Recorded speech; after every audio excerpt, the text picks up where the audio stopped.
think we're live. Hello, everybody. We are back with another one of our power lunges. We're in a different location yet again. Yeah, we are committed, no matter where we are, doing our best to try to get on here every Tuesday. We just got back actually from Toronto. We did. We were in Toronto for the weekend. It was a crazy last few days. Yes, we did our Ottawa mastermind, masterclass. Yep. Talking about negotiations and some negotiation strategies. So we did that Thursday night and then finished around 9:30 p.m. and then drove to Toronto for a U.S. investing summit. You got in at like 2? Yes. Yeah, I think we got in 2 or 2:30 a.m. and then we were back and ready for more on at 8 a.m., just before 8 a.m. on Friday morning. So we had a crazy couple of days. But we're here. And I'm sick. And Jeff is still not feeling great. So Be good to him today. Be good to him. Don't give me a hard time. But say hello in the chat. Yes. So if you are new to our power lunches, welcome. And if you are joining us again and you're here every week, welcome back. We try to do these power lunches every Tuesday at 12:30 Eastern. So if this is your first time and you enjoy it, make sure you come back and visit us same time next week. Yes, Sam, we survived. It was a little rough. We survived. Thank you to Sam for stepping up last minute and actually talking at our masterclass. Yeah, you killed it. Thank you. So we try to make this as interactive as possible. So please, like Sam did, if you're here, say hi, even if you're watching the recording after. We'd love to know that you're tuning in even after the fact, so make sure you say hey. And if you have any comments, questions, anything to add to the discussion, please make sure to put that into the chat, or else you're just going to hear us ramble on for the whole power lunch, which can always be interesting as well. And today we're going to be rambling about cap rates. Yes. Cap rates are something that seem to confuse and mystify. Is mystify a word? Yeah. I guess we're demystifying. So mystifying must be a word. I find that a lot of people are very confused about what a cap rate is and what the importance of it is. It took me a few years to understand it when I first started investing in real estate. It was something that people talked about, but it was never anything that I really understood what it was, where it came from, who creates the cap rate, who defines what it is, right? Yeah, and I find that's very common among a lot of the students that we work with, even people that have been in the investing world for a while. Maybe they were more in the residential, so smaller multi, less than 5 unit space. This cap rate word is tossed around a lot, but they don't, a lot of people have a hard time grasping what it actually means or how to use it. So we're going to be chatting about that a little bit today. I've also seen it thrown around a lot, and I think you can kind of tell when somebody doesn't really know when and where to use it. I've seen it thrown around a lot on single family homes, and just like trying to show, just because it's a rental, that the cap rate is really going to affect the value of the property. And I guess that's a good point to start with, to kind of take a step back from what is a cap rate, is how to evaluate a commercial multifamily. So we're talking 5+ units versus something that's in the 5 and under category, which would be residential, because there's a big difference in how they're evaluated. Now I have actually worked with some appraisers in the 5 and under space that will do some evaluation of a multifamily, like a duplex or a triplex, basing on income, expenses, net operating income, and kind of a general cap rate. But that's more because there are no comps in the area, so that was really the only way they could evaluate it. So I guess before we get ahead of ourselves, the big difference is that in the like single family home, often like the duplex, triplex space, a lot of it is based on comparisons. Comparables, yeah. Yes. Mm-hmm. So they're going to be looking at, you know, what the duplex down the street sold for. They're going to be looking at what a single family home like that in that community sold for before. And then they're going to base the value of that single family home on another single family home that is similar that sold previously. Yeah, within the same kind of geographical area. Mm-hmm. And then when you get into the commercial space, so now we're talking some larger multifamilies, typically that's your 5+ units, then you start getting into evaluating based on the net operating income. So basically your income versus minus your expenses.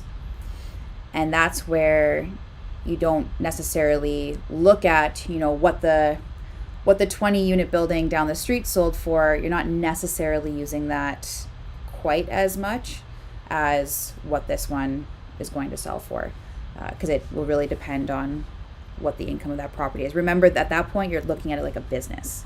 Yeah, you're not comparing it. It's not based on emotions. It's not based on comparables at that point. They do try and do a direct comparison approach in appraisal reports, but you'll see more often than not it's using the income approach. Yeah, and I guess it gets a little bit complicated because technically what that building traded for is actually going to affect essentially the cap rate for an area. So it kind of is based on that, but not as directly as in the residential market where it's literally, you know, emotions are running high right now. Single family homes are, you know, selling for a lot more than they would. So therefore your comparables are going to be drastically changed based on kind of the emotions of the market at that time. So I think that's a good place to start as to why cap rates in multifamily are so important and where they come into play is understanding the evaluation of, say, a single family home versus your 20 unit building. Commercial units, yeah. Yeah. So commercial residential is what we're talking about. Yeah. So then if you're talking about multifamily, where does a cap rate come in? What is it used for? Why is it used? Kind of where does it come from? So capitalization rate, yeah, I know. I'm having a hard time here. It's a capitalization rate. It is basically actually I think somebody had said it to me this way, and it really, this is kind of what really helped me understand it was, it's what your return is going to look like. Excuse me. What your return is going to look like if you were to buy the building in cash. So essentially with no debt service, without financing. Now, obviously, most people in the real estate world are buying properties with leverage. So there's going to be, you know, different types of return at that point when you're buying a property with leverage because you don't have like things like your mortgage pay down. But that's essentially where cap rate comes from. Well, and you're using it to determine the value of the building, and you're not determining the value of the building based off of what it looks like with debt on it. Yes. Yeah. Because you can't really base the value of a property on debt because that's going to vary person to person. Exactly.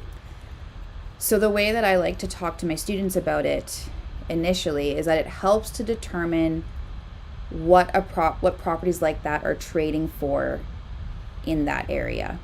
Because if you take a 20 unit building and you plop it into, you know, downtown Toronto, that same building is going to sell for a lot higher than, say, you plopped it into a tertiary market somewhere. So you put it into like Saskatoon or something that's even like a tertiary market in Ontario.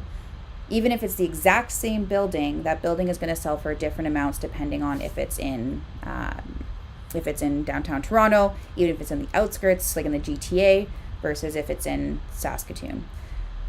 So the way that we look at how a building trades is it's based off of the cap rate. So what is the cap rate for that type of building for the area? Now, of course, the cap rate isn't always the same.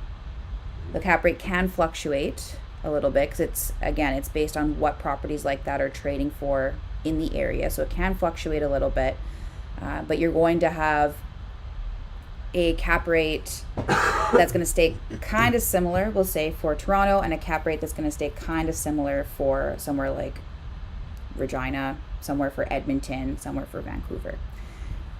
And that's going to help you determine how much you should be paying for the property, because that's what properties are trading for in that area. So there is a lovely formula that we like to use when we are doing our underwriting. So I guess this is where a cap rate comes into play. We really rely on cap rates to determine how much we should be offering on the property. Yeah. Like what's the value of that building based on its net operating income? Yeah. And the cap rate of the area. And it's really important to understand how to underwrite a property properly, because even if you have your cap rate and your numbers aren't right, you still aren't going to get the value of the property appropriately. Yeah. But when you're trying to determine the value of a property, what you're going to do is take the net operating income.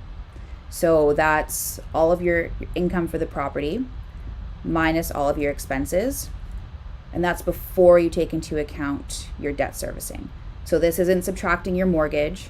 This is just purely taking your income and subtracting your expenses.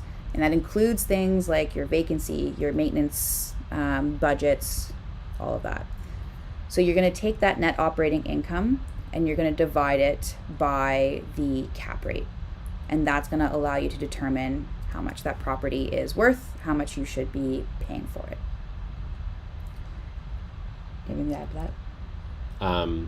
Nope. Dividing it by the cap rate, which is a percentage, by the way. Yes. So if we're talking downtown Toronto and we're saying maybe like 3.5% cap rate, you want to divide by 3.5%. Mm-hmm. And I know, just to clarify, I know a lot of when I'm talking to a lot of students, especially right now, so this is actually really interesting for the environment right now, where debt servicing can be a little bit more expensive than it has been in the previous almost decade, I would say. Debt servicing is a little bit more expensive than it has been. So what I talk to students a lot about is utilizing the area's cap rate and the cap rate for the building to determine if the property is in the ballpark of what it's worth. Because a lot of students will look at cash flow and they'll say, this building's not cash flowing. I have my debt servicing in there and it's not cash flowing. And I'll ask them, based on some of the numbers in their analysis, what is it that's going to help you determine if the property is being purchased at a price that makes sense for that area versus maybe the numbers aren't good enough. What's killing a lot of deals right now is the debt servicing. Yeah, definitely. So one of the things that I'll teach them is to look at the cap rate for that their property is falling under, and then compare that to the cap rate for the area. So let's say you do your underwriting and the property isn't cash flowing right now. How do we determine if it's the debt servicing or the property that's not performing? It's pretty simple. You can look at the cap rate for your building and compare it to the cap rate for the area. And if your cap rate for the building, once you've done your underwriting, is less than the cap rate for the area, then you know it's not performing at what you would expect that type of building to perform at in that area. If it's at or above the cap rate for your area, then you know that it's probably the debt servicing that's hurting the property. So in the first scenario, you should adjust your purchase price to lower that, right? Yeah. Or see if you can increase your NOI by either increasing what the amount of income is coming in or reducing your expenses, right? Both of those actions will increase your NOI. Or just looking at the purchase price. Yeah. And this is where a lot of creativity is coming in now with trying to finance properties. Because if you're doing your underwriting and it's really the debt servicing that is killing the deal, it's really hard to go back to a seller to say, actually, this purchase price, it does make sense for the building that you have, but I still can't purchase this property because it's not cash flowing. So why don't we start to think of something creative to help you get at the appropriate purchase price based on again, you're basing it on the cap rate for the building and the cap rate for the area. How do we get creative so that we can get you your purchase price, but still make this deal work for me? And like, you can do this even in any situation, but this is a really great situation if you're going to be using some logic and reason to get some creativity involved in the deal. So I hope that makes sense. But that's a big. I feel like that's often a big turning point for the students that I work with, is once they understand cap rates and understand how to use cap rates and what they actually mean. It helps a lot in their underwriting. It helps a lot with their creativity and when to put in creativity. Right. Yeah, I like that. Because then you can get into creative financing strategies. If it's not the purchase price, if the price is okay, but the debt service is killing it, then what can you do from a creative financing perspective to make this a better deal, right? Mm-hmm, mm-hmm. So either maybe looking at BTBs or just even putting more money down on the deal and having less debt service might help. Sam asks, how do you negotiate with the sellers when it's priced above the area cap rate? So when they're priced too high, am I understanding that right? Like when you're underwriting it, is your cap rate lower than the cap rate for that building in that area? Okay. So essentially, that at that point, then your purchase, like the purchase price that they're looking at, or their offer price, is too high for the type of building that you're purchasing. A lot of times, what I see a lot in the market is that sellers are looking to get the price for the building based on what it would be after it was optimized. So say their building is under rented and there's a lot of room to increase to market. What a lot of sellers will ask for is what the building would be worth after all of those turnovers. They want to benefit from your hard work. Yeah. Essentially. Yeah, and I get it. I mean, fellow investor, I would want the most for my building too. They're basing it off of potential. Yeah. So, in the end, there's nothing wrong with that. It really depends on how motivated they are to get that sale done. Yeah, and I think I said this on a previous Power Lunch, but just because it's for sale doesn't mean they want to sell it. They might not be that motivated to sell. They might just be, they might just be testing the waters. They might just be testing the market to see, like, hey, if I list this for $1 million over what it's actually worth, will somebody bite? Will somebody buy it for that? That would be great, right? As a seller, you want to get as much as you possibly can for that building. Mm-hmm. But if a sophisticated investor comes along and says, well, it's not actually worth what you're selling it for, they have two options, and they can say, you're right, then I will lower my price and I'll take your offer. Or they'll say, You're right. I don't care. Give me what I want, or I'll sit with the property, because they're not that motivated, or because you haven't found their true motivations yet. Yeah. I've actually seen that. I've had sellers tell me, basically, you're not wrong, but I can't come down to that. So they're just not willing to. Yeah. And that's fine.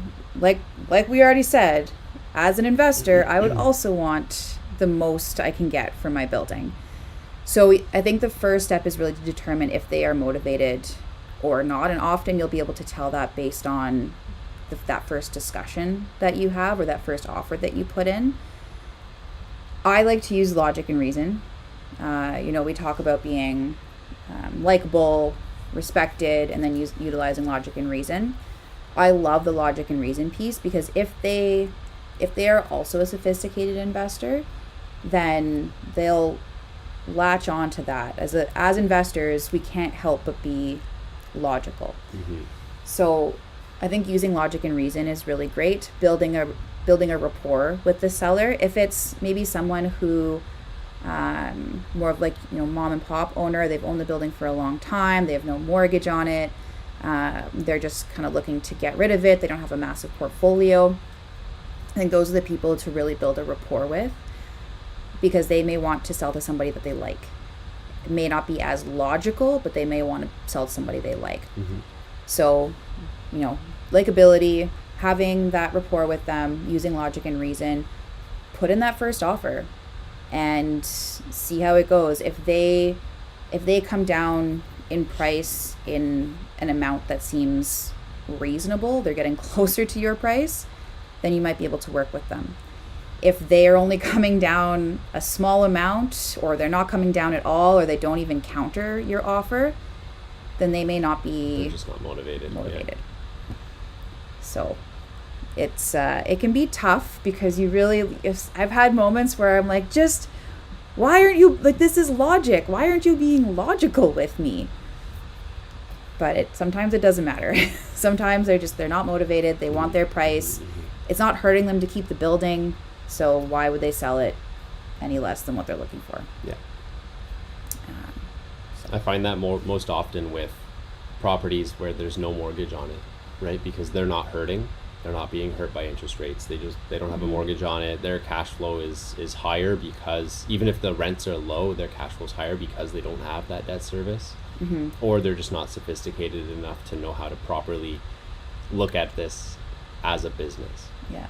Especially if they're not as sophisticated, because they could have just been told by somebody, hey, your building's worth this much, this is how much we're going to sell it for, and now they're anchored to whatever that price is that they were told the building could be sold for. Yeah. And that's where they're at. So sometimes you also need to let things sit for a little bit. They need to feel the pain, they need to feel the market, they need to get other offers, get offers that are really, really low, and reject those, and then kind of follow the market or something. Yeah. So what it really comes down to is making sure that you understand cap rates, understand how they're used, really understand how to do your underwriting, and know not to get emotional and stick to your numbers. And that's the biggest thing when you're doing these negotiations, is to make sure that you're not you can be a little bit flexible depending on what your underwriting looks like, but you don't want to put yourself in a bad situation that you're buying a property for way more than it's worth. Yeah. So. How to determine the value of your commercial properties. Yeah. I think one other thing that I get asked a lot is, what is a good cap rate? And this always ends up becoming a discussion, because people are looking at cap rates. For Ontario, it's a much lower cap rate. For, somewhere like, I don't mean to be hating on Saskatoon. I know very little about Saskatoon. But if you're looking at something like Saskatoon, or even like Edmonton, East Coast, they're going to be very different cap rates. So I get asked a lot, what's a good cap rate? And I don't think there is necessarily a good cap rate. I mean, we can get into things like inflation and cap rates, and what kind of cap rates to avoid based on inflation and that kind of stuff. But I think the basic conversation that I tend to have is diversifying into different markets with different cap rates, because you're gonna see benefits in some markets that have lower cap rates, and you're gonna see benefits in some markets that have higher cap rates. Yeah, so if it's a lower cap rate, a small change in your NOI is going to make a bigger impact on the value of your building, right? Mm-hmm. We tend to see the lower cap rates, and again, this is tend to, not hard fact, but we tend to see, like Jeff said, a bit more active appreciation because of that lower cap rate, more passive appreciation because that's how those markets tend to be. Like if you're investing in Ottawa or Toronto, major markets, value tends to increase faster. Somewhere like Ottawa especially, they tend to be a little bit more stable as well, but that's why people are willing to pay a little bit more for those buildings. So you're going to see some benefit there, but typically you're going to see lower cash flow. Typically. Again, this is nothing set in stone. This is typically. For your higher cap rate properties, you're not going to see the same type of appreciation. Increasing your NOI isn't going to make as big of a difference. But those markets tend to have higher cash flow because your price per door tends to be lower compared to the rent that you're getting. Yeah. So to me, I think that diversifying into different markets with different cap rates is really the way to go, not necessarily that there's one better than the other. Yeah, I like that. Diversifying your portfolio. Mm-hmm. Mm-hmm. We were talking about U.S. investing over the weekend a lot, and Yes. There was one guy I was talking to, and he said he doesn't want anything lower than an 8 cap. And for me, I was like, when I invest in Canada, that's really hard to come by. Especially because we're looking in Ottawa. Yeah. Not Ottawa, but secondary markets around Ottawa. Yeah. That would be wild. Now that's a deal. But again, How did that discussion go? It depends on the market. It was more in passing. It wasn't really a big discussion around it. So. Okay. And I mean, that might not be for everybody, right? Everybody might want to see those higher cap rates. Cash flow is really important. Cash flow can save, making sure you're building cash flows can save your butt. Cash flow runs the business, right? Mitigates a lot of risk if things change, if you have expenses that come up, if debt servicing changes, that can really save your butt and mitigate a lot of risk. So, there's nothing wrong with a higher cap rate building, but you always want to make sure that you are obviously doing your research into whatever market you're in, because a super high cap rate with potentially really high cash flow, you might want to make sure that people live there and will actually and it's not just live in your building. And it's not a one-horse town. Yeah. So I think that's pretty much all I had to say on cap rates. Yeah. I think we covered it. I know this was a bit of a shorter power lunch, but Jeff is obviously having a hard time talking. Struggling a little bit. And we wanted to talk about cap rates because it's something that has come up often with our students, and it's not a huge topic, I guess, to cover, but I think it's a really important one. Yeah, it's important. Yep. So if you have any other questions, if you're newer to investing and cap rates are still kind of a mystery to you and you want to chat more about it, feel free to reach out or comment below. Ask any questions. If you have any other comments, also comment below. If you were joining us for the first time, I hope this was insightful, and I hope that we get to see you again next week. We are here Tuesdays at 12:30 Eastern, typically anywhere from 30 minutes to just under an hour on many different topics. If you want to be a guest on our Power Lunch, please reach out if there's a topic that you think would add value to our audience and that you would like to discuss. We'd love to have you on. Just send us a message. Yeah, make sure you subscribe, hit that notification bell so you get notified when we do go live. And share with your friends if you think someone else would find this useful. Otherwise, we will see you all